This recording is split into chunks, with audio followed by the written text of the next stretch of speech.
राज्याच्या तिजोरीची किल्ली कोणाकडे असणार? सामान्यतः उत्तर असतं राज्याचे अर्थमंत्री. पण महाराष्ट्राच्या विधानसभेत असा एक प्रसंग आता घडणार आहे जो भारताच्या संसदीय इतिहासात पहिल्यांदाच पाहायला मिळेल. राज्याचा अर्थसंकल्प जो उपमुख्यमंत्री आणि अर्थमंत्री अजित पवार मांडणार होते, तो आता थेट मुख्यमंत्री देवेंद्र फडणवीस मांडणार आहेत. ही केवळ एक प्रशासकीय बदल नाही, तर एक ऐतिहासिक घटना आहे. सामान्यतः अर्थमंत्री किंवा अर्थ खात्याचा कार्यभार असलेले मंत्रीच बजेट मांडतात. जर अर्थमंत्री उपलब्ध नसतील तर त्या खात्याचा अतिरिक्त कार्यभार असलेल्या दुसऱ्या मंत्र्याकडे ही जबाबदारी दिली जाते.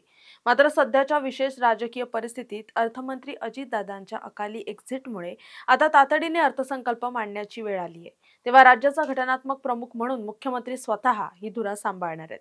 भारताच्या संसदेत किंवा इतर राज्यात मुख्यमंत्री किंवा पंतप्रधानांनी अर्थसंकल्प मांडण्याची उदाहरणच नाहीयेत. महाराष्ट्राच्या बाबतीत देवेंद्र फडणवीस यांनी यापूर्वी अर्थमंत्री म्हणून काम पाहिलेलं नसलं तरी मुख्यमंत्री म्हणून ते हा ब्रीफकेस आता हातात घेणार आहेत. देवेंद्र फडणवीस हे मुख्यमंत्री आहेत आणि पहिल्यांदाच त्यांच्या राजकीय कारकिर्दीतील एक मोठं चॅलेंज असेल, कारण अजितदादांनी तयार केलेलं बजेट त्यांना त्यांच्या शैलीत मांडावं लागेल. अजित पवार यांनी या बजेटमध्ये काही महत्त्वाच्या योजना, उदाहरणार्थ लाडकी बहीण योजना किंवा पायाभूत सुविधा आखल्या असतील. आता फडणवीस या योजनांचं सादरीकरण करताना त्यामध्ये आपली स्वतःची छाप कशी पाडतात याकडे सर्वांचं लक्ष असेल. अर्थसंकल्प मांडण्यापूर्वी तो अत्यंत गुप्त ठेवला जातो. अजितदादांच्या एक्झिट नंतर हे दस्तऐवज सुरक्षितपणे मुख्यमंत्र्यांपर्यंत कसे पोहोचले आणि त्यांनी कमी वेळात त्याची तयारी कशी केली, हा प्रशासकीय कौशल्याचा भाग आहे. दादांची एक्झिट आणि बदललेली समीकरणं, अजित पवारांची अचानक झालेली एक्झिटमुळेच अर्थसंकल्प तयार करण्याच्या प्रक्रियेत त्यांचा सिंहाचा वाटा होता. पण त्यांच्या जाण्याने निर्माण झालेली पोकळी भरून काढण्यासाठी मुख्यमंत्री देवेंद्र फडणवीस यांनी पुढे येण्याचा निर्णय घेतलाय. याचे दोन मुख्य पैलू आहेत. एकतर प्रशासकीय सातत्य, बजेट रखडू नये आणि राज्याचे आर्थिक व्यवहार सुरळीत चालावेत यासाठी मुख्यमंत्र्यांनी ही जबाबदारी स्वीकारली आहे. आणि दुसरं म्हणजे राजकीय संदेश, सरकार खंबीर आहे आणि राज्याचा विकास थांबणार नाही, हा संदेश जनतेपर्यंत पोहोचवणे.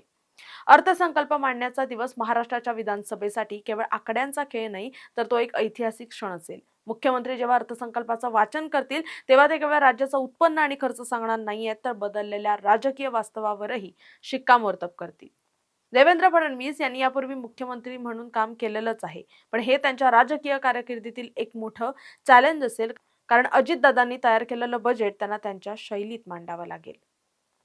तुर्तास या व्हिडिओ तिथेच थांबूयात. तोपर्यंत पाहत राहा टॉप न्यूज मराठी. आपला महाराष्ट्र, आपली बातमी. आता जोकासु STP या अत्याधुनिक जॅपनीज तंत्रज्ञानाने सुसज्ज, quick installation, energy efficient, noiseless blowers, low maintenance या आणि अशा वैशिष्ट्यांनी परिपूर्ण जोकासु STP तंत्रज्ञान प्रकल्प उभारणीपासून ते विक्री पश्चात समाधानकारक सेवा देणारी, भारताबरोबरच परदेशात देखील प्रकल्पांची यशस्वी उभारणी करणारी company Deccan water treatment private limited.